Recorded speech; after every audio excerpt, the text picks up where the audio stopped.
Hier à l'âge de 89 ans. Bonjour Père Desbois. Bonjour.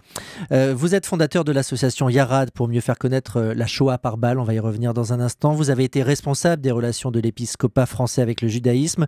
Vous avez bien connu Simone Veil. Vous étiez à ses côtés, notamment à Auschwitz en 2005 pour le 60e anniversaire de la libération. Un moment extrêmement marquant pour vous. Oui, je la revois toujours. Il neigeait, il y avait 50 chefs d'État immobiles, assis sur des chaises. Et tout d'un coup, c'était elle la seule oratrice. Et elle dit, nous les survivants, on nous a transformés en des plus jamais ça. On devait répéter plus jamais ça. Elle dit, et puis il y eut le Cambodge, et puis le Rwanda. Alors à la fin, elle dit, j'appelle tout le monde à ce que plus jamais ça soit vraiment une action contre les génocides. Et je vous dirais que personne n'a repris. Simone Veil, rescapée de la Shoah, contrairement à sa mère, son père, son frère, elle a 16 ans quand elle est déportée à Auschwitz. Un drame qui la hantera toute sa vie. Je vous propose de l'écouter, c'était sur Europe 1 en 2007.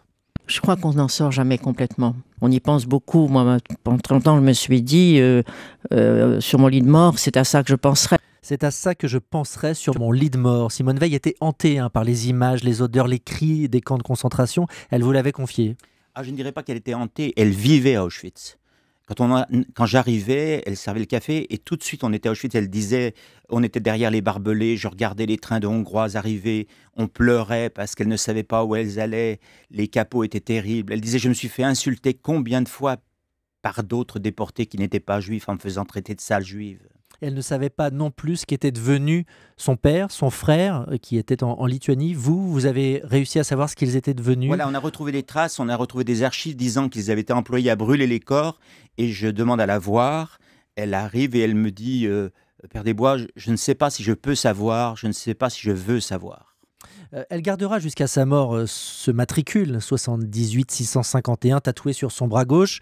Pour ne jamais oublier, vous qui la connaissiez bien, est-ce qu'elle redoutait que ce devoir de mémoire disparaisse? Non, elle redoutait surtout la montée de l'antisémitisme, la montée de la violence contre les Juifs, les insultes qu'elle avait subies elle-même, mais aussi le retour des génocides sur Terre contre lequel on ne fait pas grand-chose. On considère d'abord la guerre et le génocide en second, et ça, elle le détestait. Alors Simone Veil a été la première présidente de la Fondation pour la mémoire de la Shoah.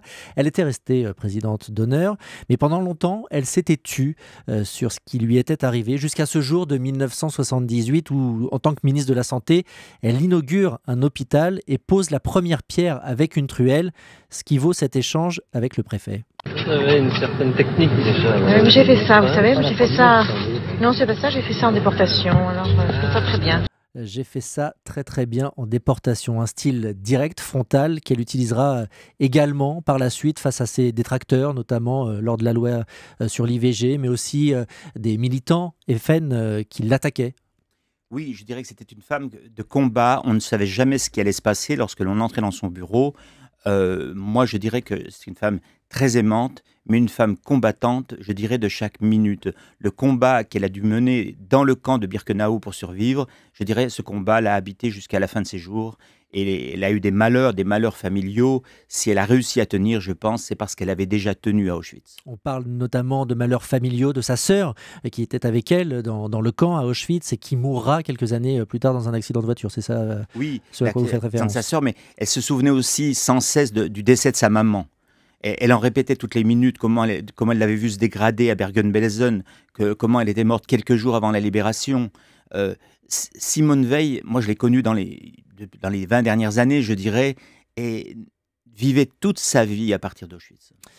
Père Desbois, Simone Veil a été l'une des premières à vous soutenir dans votre combat pour la reconnaissance de ce qu'on a appelé donc la Shoah par balle. 1,5 million de Juifs en Ukraine assassinés entre 1941 et 1944. Oui, à chaque retour de mission de nos équipes, j'allais la voir et c'était quelqu'un avec qui on était d'emblée. Je parlais des fosses communes, je parlais des Juifs fusillés, elle parlait des Juifs d'Auschwitz.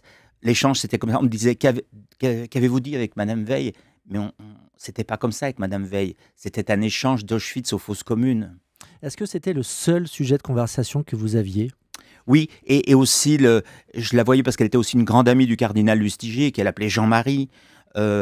Et sa crainte, sa détestation de la remontée du négationnisme, des expressions de M. Le Pen, des expressions de M. Faurisson, et je dirais de la haine antisémite de tous les jours, ça l'effrayait beaucoup, et elle voyait bien que le combat, malheureusement, n'était pas terminé. Le combat, c'est le mot qui revient le plus ce matin à la une de tous les journaux. C'est celui que vous utiliseriez pour la qualifier? Ah oui, un rocher de combat, je dirais, dans la France et dans l'Europe. Quand on entrait dans son bureau, on était face à un rocher de combat et on se battait avec elle ou on ne se battait pas. L'Europe, c'était d'ailleurs son autre combat. Sur son épée d'immortel à l'Académie française, elle a gravé son matricule dont on parlait tout à l'heure, mais aussi la devise de l'Union européenne, unie dans la diversité. Oui, je crois qu'on n'imagine pas cette femme qui avait été déportée par les Allemands à Nice, le fait qu'elle ait travaillé à la réconciliation avec l'Allemagne et avec l'Europe. Il fallait aussi une force de caractère, car à la période, beaucoup de gens n'arrivaient plus à revenir, même à mettre les pieds en Allemagne. 2010, elle entre à l'Académie française et elle a cette phrase très forte: « J'ai depuis longtemps dépassé l'idée d'immortalité dans la mesure où je suis déjà un peu morte dans les camps. » C'était une optimiste dénuée d'illusions. Je dirais une optimiste si on le voit dans le combat, mais ce n'était pas une optimiste en général, c'était une femme qui voyait les problèmes, qui les nommait de façon assez crue pour pouvoir les combattre. Je dirais que ce n'était pas une femme qui faisait des manières. Par exemple, très souvent, elle ouvrait des cérémonies, on saluait tout le monde, le préfet, le maire, le sous-préfet, etc. Et elle disait, je vais dire, camarade. Simone Veil doit-elle entrer, oui ou non, au Panthéon? C'est l'une des questions qui se posent ce matin. Il y a eu une pétition qui a été lancée dès hier, déjà plus de 25 000 signatures. Qu'est-ce que vous en pensez? Je l'ai signée moi-même ce matin et je suis absolument favorable. Si l'on veut susciter une jeunesse de combat, il n'y a guère de plus belle figure que Madame Veil. Quelle est la phrase que vous avec laquelle vous concluriez aujourd'hui pour rendre un hommage à Simone Veil? Je dirais une femme libre, une femme de combat, une femme pas facile. Il n'y a peut-être pas d'avenir en étant facile sans combat. Merci Père Desbois d'avoir été avec nous ce matin sur Europe 1 pour parler de Simone Veil, que vous avez donc bien connue, notamment dans ce combat pour garder ce devoir de mémoire. Vous restez avec nous à 8h27 sur Europe 1. On se retrouve dans un instant.